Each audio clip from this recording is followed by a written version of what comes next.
Alright, hey guys, welcome back to my Fire Emblem Fates Conquest Lunatic Classic playthrough. This is chapter 7, we're just gonna jump straight into it. So this chapter, the only enemies that you have to deal with are all called Faceless. They're all just mindless monsters, and they all carry a skill called Grisly Wound, which basically takes away 20% of your HP in health every time you engage, after you engage in combat against them. And so it makes this chapter become more of a attrition battle of sorts. So you can see this guy, he does 0 damage to me, but because of Grisly Wound, I'm going to be taking 4 damage, and it's going to be happening like throughout the chapter, and that's basically how you die, through attrition. So you can see here my Jacob is still level 1, and perhaps you might be wondering why is he still at level 1? This is already chapter 7. He has 6 levels to gain EXP. Does it mean that I never fed any EXP to him before? And the answer is, well, if you watched my previous video, you will know that I started from Branch of Fates, and in the first 5 chapters of the game, I was using a male Corin. I was using a male main character, and so I was working with Felicia instead, which is the other servant, the female servant that you get if you choose a male main character. So I started this playthrough when by creating a female main character. So as a result, the male servant that I get, he starts from level 1. That's one of the minor drawbacks of starting from Branch of Fates that I have to deal with. But there it is. So here, you can see I made a preemptive attack sort of on this Faceless here, just to make sure that I can deal enough damage to him, so that on my next phase, I can actually deal with him. Because on this phase, I know that he's going to go after Jacob, and there is no chance that Jacob can take him down by himself, especially when he's level 1. Yep, and he also takes 4 damage from Grisly Wound.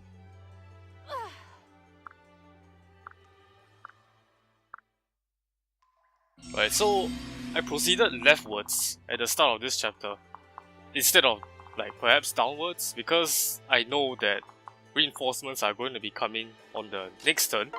And here you can see this is Elise and Silas. Elise, one of the best healers in the game. Silas, a pretty reliable cavalier in his own right. And well, there's nowhere for Elise to hide, so I'm just gonna tuck her in that little corner there and have Silas protect her by physically standing there and blocking the way.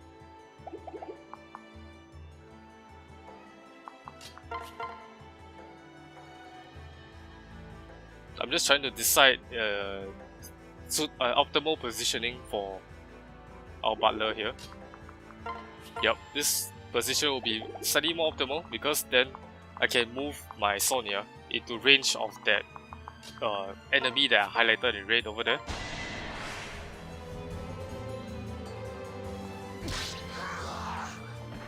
All clean.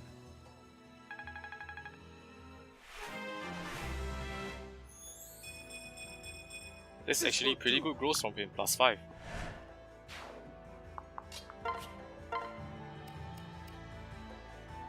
Okay, so here I decide to play safe, kind of. Although on hindsight, I probably didn't need to do that.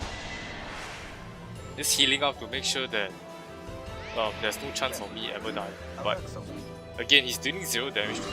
The only way they are dealing damage to my Sonia in Dragon form is through Grisly Wound. I suppose that's the intention of the developers when they made this chapter.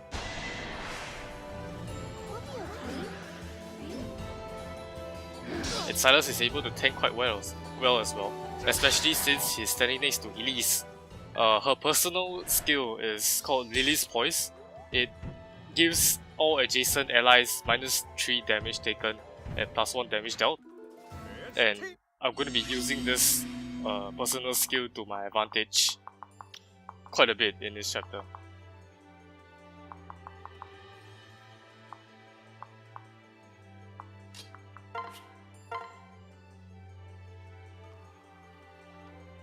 Yeah, so I probably didn't need to use a vulnerary there. You can see that that paired up enemy to the left side is actually not in range of Jacob anyways. So Jacob could actually just heal Sonia and she will be fine. That went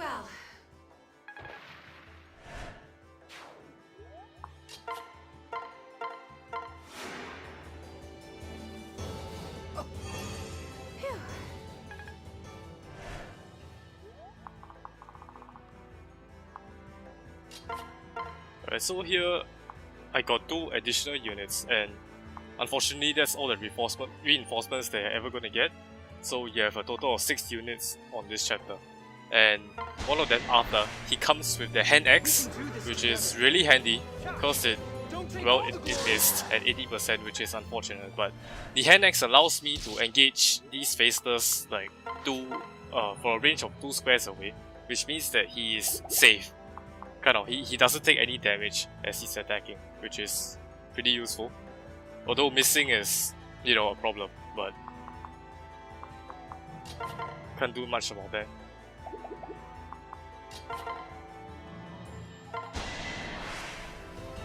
I won't let you down. Were you even trying?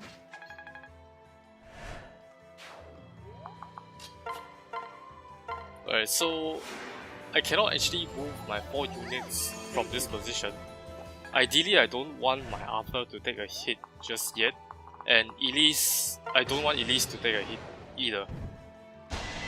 So I have to maintain that positioning so that that enemy to the left couldn't reach either of those 2 units. And now because this faceless is paired up with another faceless, he's able to double me. He's gained enough speed to double me. And that icon that you just saw there after Grizzly Wound was a speed seal. Basically what it does is that after engaging in combat with any enemy, if the enemy is not already dead, he will reduce his speed by 6. Which all of the paired up faceless will have in this chapter.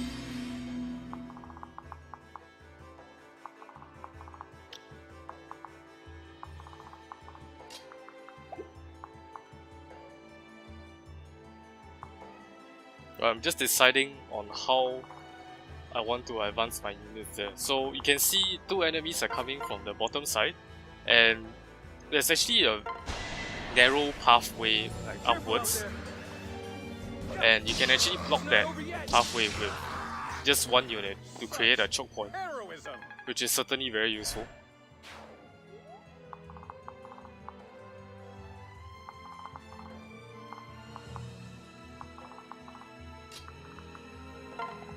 Yep, here you can see once I position my Silas there, you can see the purple box, which represents all enemies' range, by the way. You can do that, you can display that by pressing X on the map, but basically I just use 1 unit to block off the path so that enemies can only engage Silas 1 at a time. And I'm moving FE into range of the incoming enemies. I'm not going to wait for them to go within my attack range before I start moving, because this chapter is it's actually very easy for you to get overwhelmed, because the enemies will start advancing towards you throughout the chapter, and if you're not aggressive enough, in a sense, it's very easy to get overwhelmed, especially towards the end of the chapter.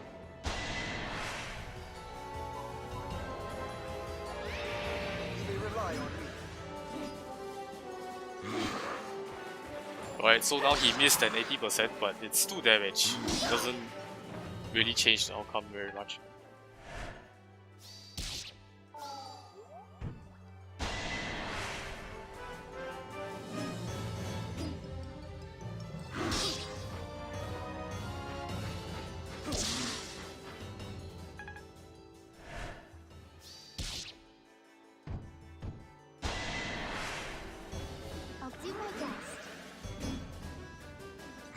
So once again, with Elise standing beside Silas, he's taking pretty minimal damage. But because of Grizzly Wound, he's actually going to take another 4 damage. So he just took 4 damage, and from Grizzly Wound he took another 4. Basically, he just doubled the amount of damage he took. That's one of the main things of this chapter is Grizzly Wound, slowly whittling down, wearing you down throughout the chapter.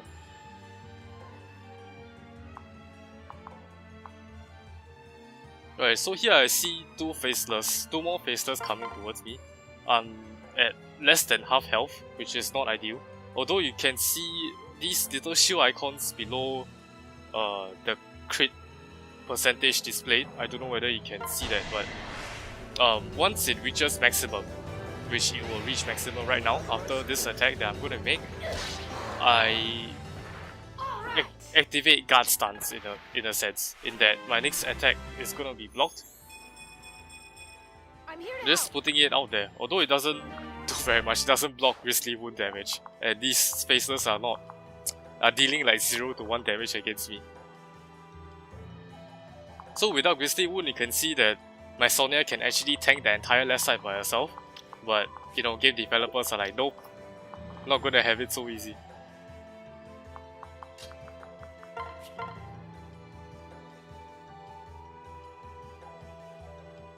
Alright, so here I wanted to use, you know, the safe way to finish off the enemy here. 11 plus 6 is enough, and the hand axe again assures that I will not get counter Thank attacked. you, sidekick.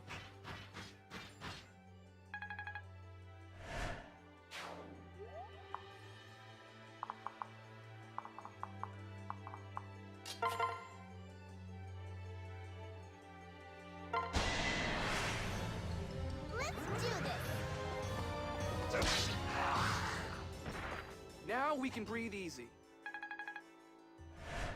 Right, Silas clearing off that guy that attacked him on enemy face.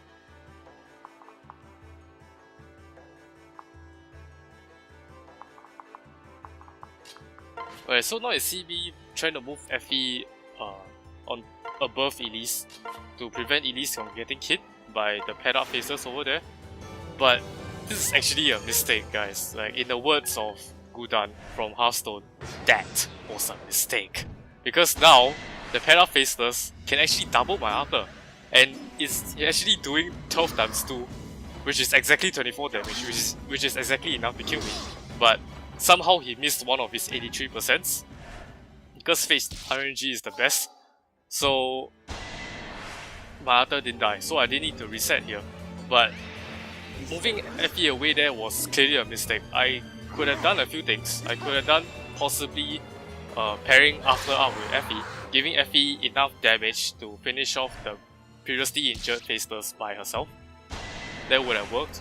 Or, you know, I just shouldn't use the hand axe to begin with, because the reason why Arthur got double there is that hand axes actually give you -5 effective speed, and how this game calculates whether you get doubled by enemy or not is when the enemy has 5 speed more than you, and if you have 5 speed more than your opponent, you will double your opponent.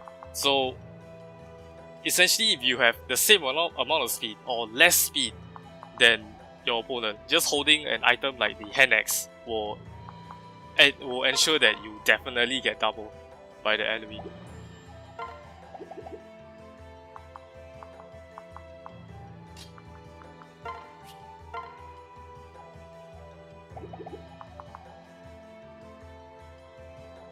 Right, so now here I'm considering bringing Arthur downwards to, again, still hold on to the hand axe to finish off the guy at the bottom, so that I can move Silas slightly upwards to block the path of the paired up faceless.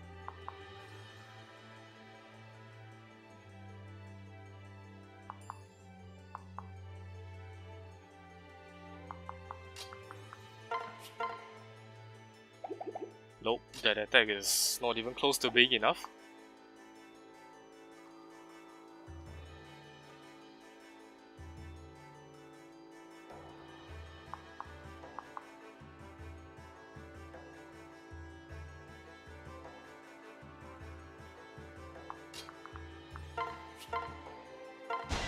Okay, so I decided to go with this I play. have faith in you.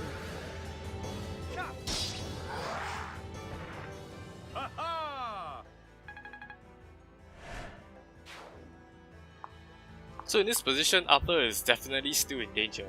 But if I just move Silas here, yep, beside Elise and Arthur right here, I can essentially block off the paired up faces from reaching both Arthur and Elise, because Effie is still standing above Elise. Just heal up Silas a bit to make sure that he doesn't die as well. And here my Sonya is left with 1 HP. As long as the enemies can deal 1 HP to me, 1 damage rather, I will die. So my only out here is to pop a potion.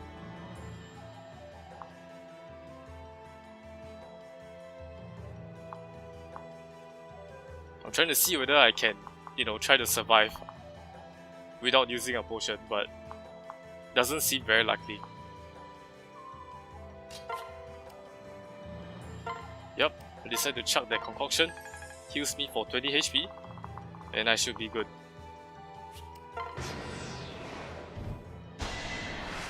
Alright, so the Paralogues turns their attention to FE here.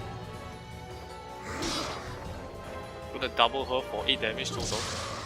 And now you can see the shield icons below the HP bar of the enemy monster. It means that he has also reached maximum dual guard. So the next attack that I make against him will be blocked at 100% success rate. You have my support. Oh, you rang. I did it!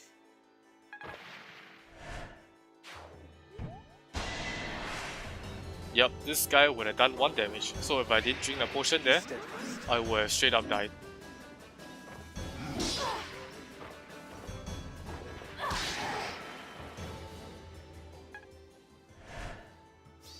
Oh, 10 damage taken from the combination of Grisly Wound and Poison Strike, which that particular Faceless has, and those 2 skills do stack.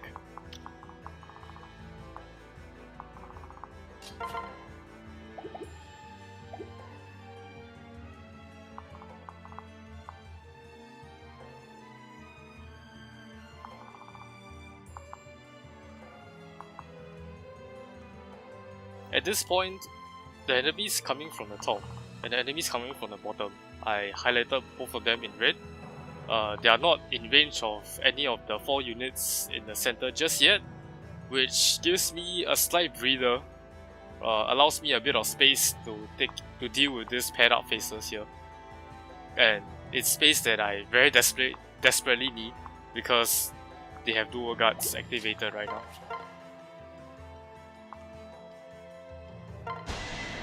Yep, so I send Arthur in again with the hand axe to make sure that he doesn't receive counter attack damage, and just to get rid of the dual guards. It doesn't matter whether the 67% rather hits or not, dual guards will still get consumed regardless of whether you hit or miss.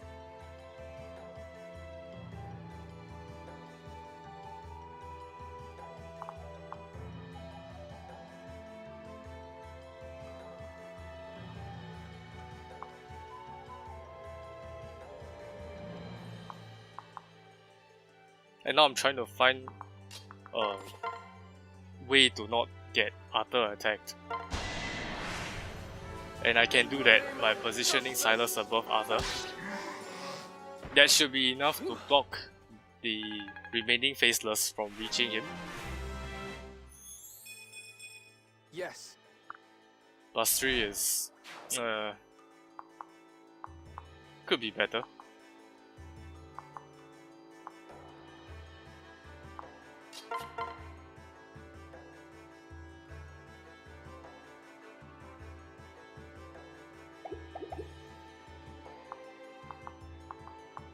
Yeah, so you see in this position, it is quite impossible for me to protect both Elise and Arthur from being attacked by the enemy. Although at this stage of the game, Elise can actually still take a hit from a singular Faceless and she will be fine. It's not a strategy that I can use later on in the game because healers in general will die to 1 hit.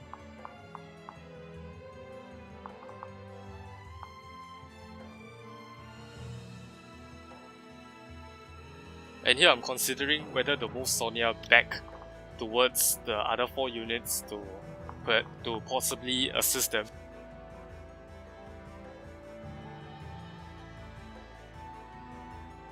But I have to consider that the guy in the middle, that he can just turn towards my Sonia if she comes into range. So that's actually quite dangerous.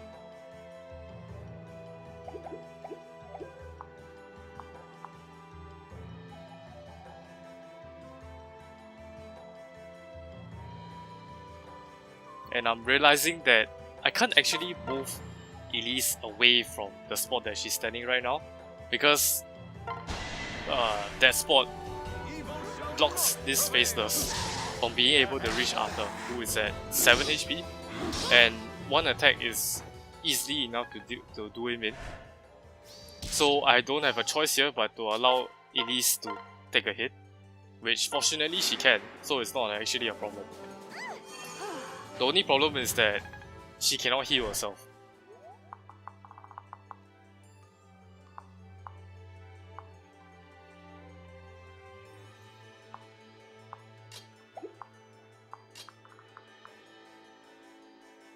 Yeah, I'm thinking about moving Sonia back, as mentioned before, but now looking at this faceless range, I don't think it's a very good idea anymore.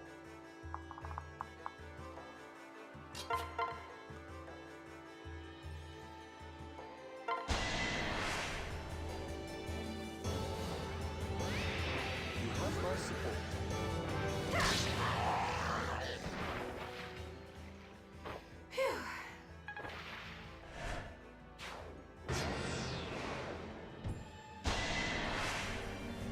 It's alright. Taking a hit, going down to 1 HP because of Grizzly Wounds, and also having her speed reduced by 6, which shouldn't matter too much because I don't want Elise to get hit again anyways.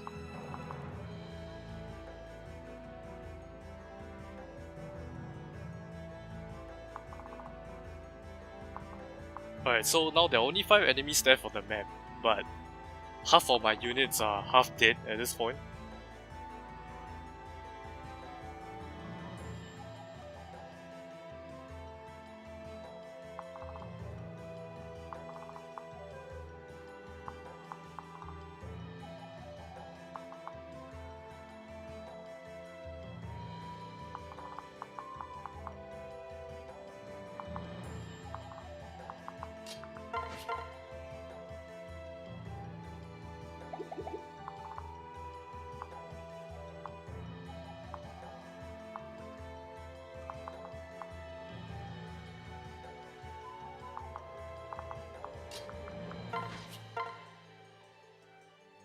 Five times 2 plus 6 is exactly 16 HP.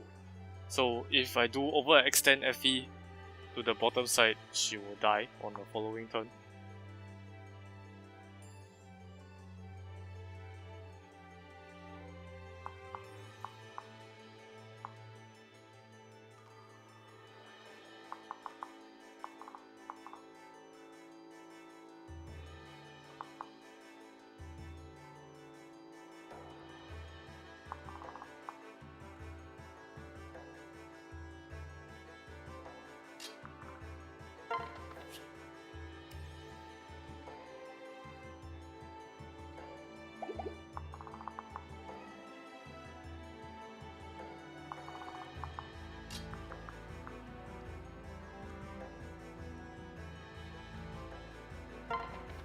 Okay, so I'm dragging Sonia back to try to assist because the left side enemies are all done. But I'm hesitating a little bit because she's not very healthy right now.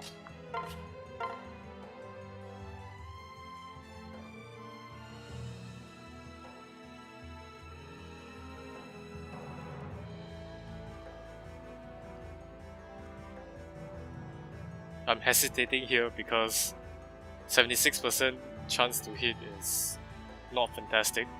Although I don't have many options right now, so I might just have to rely on Arthur being able to hit that. 76% is it's not bad by any means. It's just that the RNG here in Fates can be very questionable sometimes. Justice reigns!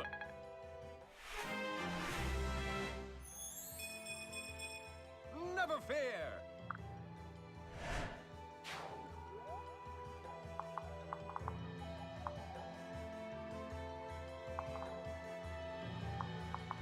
Okay, so I need somebody to stand at the choke point at the bottom side, so that the two enemies, especially the boss, denoted by a yellow shield icon, if you can see that, cannot reach Effie and Arthur, who are both at 1 HP and cannot take another hit.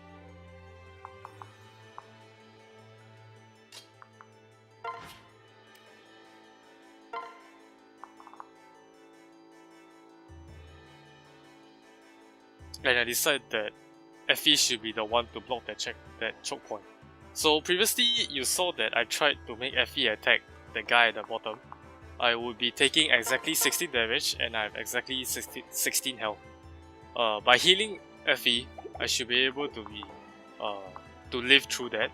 But not only that, just by standing beside the little girl, I actually get -3 damage taken from her personal skill. If you remember from earlier, I was talking about it.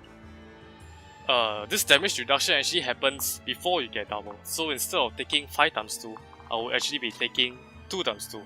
So essentially I'll be blocking 6 damage, 6 incoming damage. So Effie is actually safe even if I choose to heal Arthur instead of her. Because then the total damage she'll be taking is 2 times 2 plus, previously it was 6, so -3 is 3. So I'll be taking math. Let's see, 4 plus 3 is 7 damage. So previously, from 60 damage, I'll be taking 7 damage. So I'm reducing 9 damage, which is more than half the amount of damage. Just, you know, through the power of love and friendship by holding hands with a little girl. Isn't that amazing?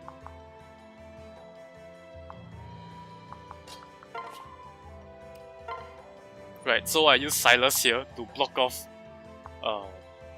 the path from that highlighted faceless at the top, so that they cannot reach Elise and Arthur, because the faces cannot actually move rightwards rather.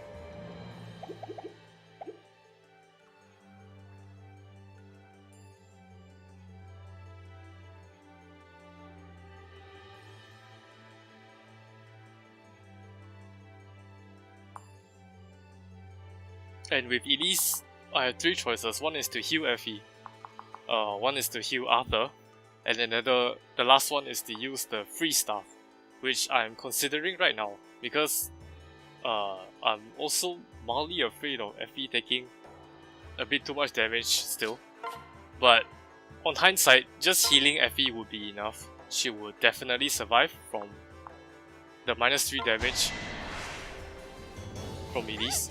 But I do decide to go with the freeze here just to be extra safe. But in the end, I didn't need to use that freeze charge anyway. So that's a slight mistake from me.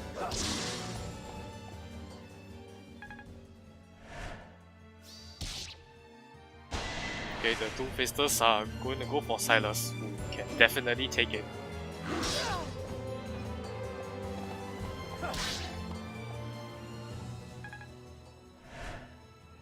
Going down to 1 HP or 2 HP. So without the attack stun support from the boss who I just froze, I'm taking only 4 damage here.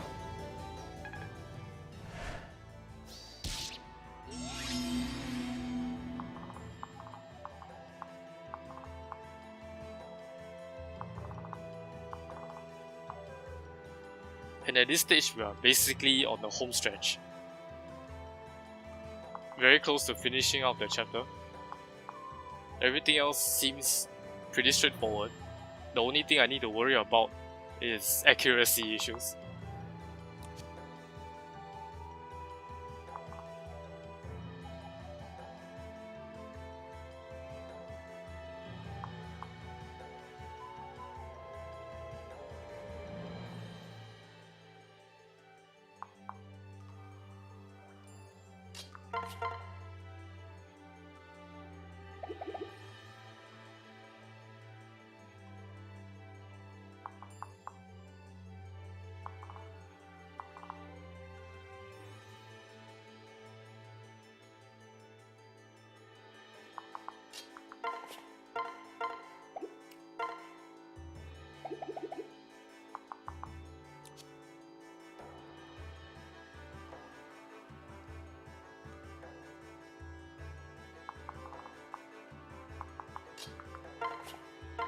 and I'm considering healing Silas first before making Silas take one of the faceless out.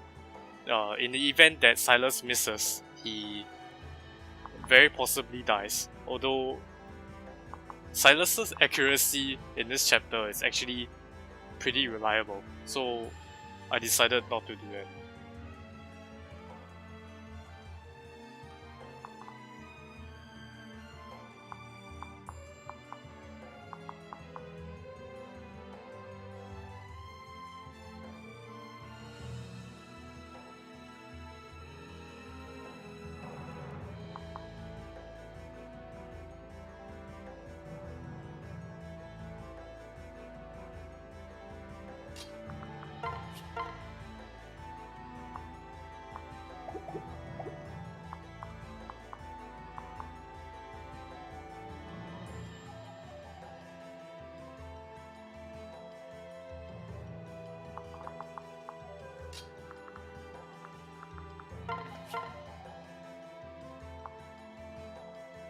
Okay, so I decided to use Sonia to finish off one of the faceless, since she has 99% accuracy with the Yato,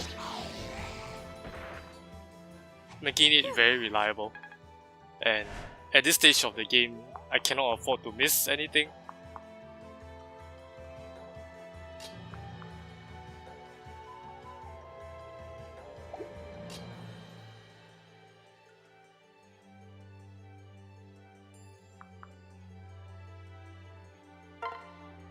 I'm still mildly afraid of Effie dying when the boss reaches her, so I'm gonna pair up with Arthur, mostly because to use Arthur's movement speed to reach this faceless here. I won't let you down. Good.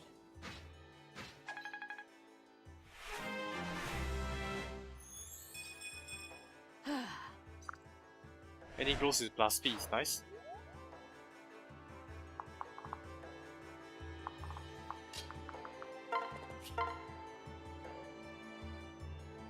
Yep, so Silas will block the choke point.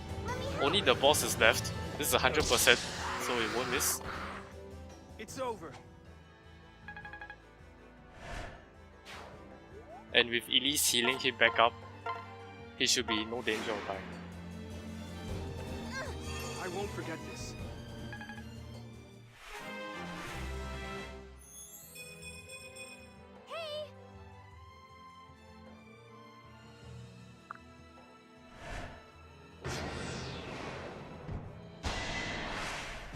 Yep, he's gonna take only 9 damage, he has 15 HP. And all he stays is Scar.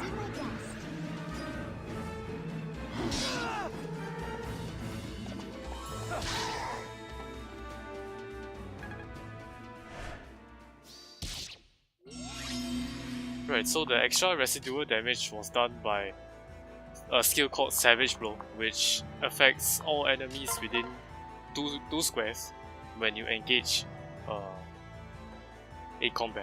enemies in combat. It looks threatening, but because Savage Blow is also not lethal, like Grisly Wound and Poison Strike, there's nothing for me to worry about here. I can just leave Silas here and just keep spamming heals on him, and eventually on enemy phase, the enemy is going to kill himself.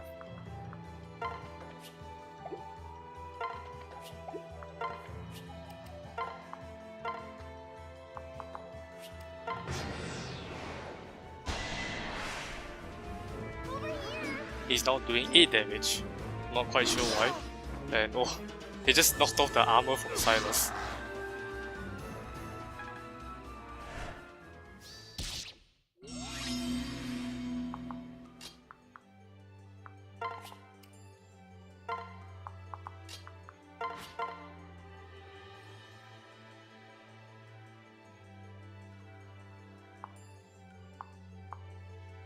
I'm deciding to give the boss kill to Effie here, because Effie is definitely a character I'm going to be using for quite a while, if not for the entire game. And pairing her up with Arthur also means that I get to build supports between her and Arthur, which is also something that I want. And there we go. The boss is down, all enemies are down. Chapter 7 is cleared. So, once again, thank you for watching. If you like this series, please stay tuned. I'll definitely be posting more videos. And if you guys have any feedback or questions about the game, feel free to leave them in the comment section below. I'll try to answer them as much as I can. For now, see you in the next video.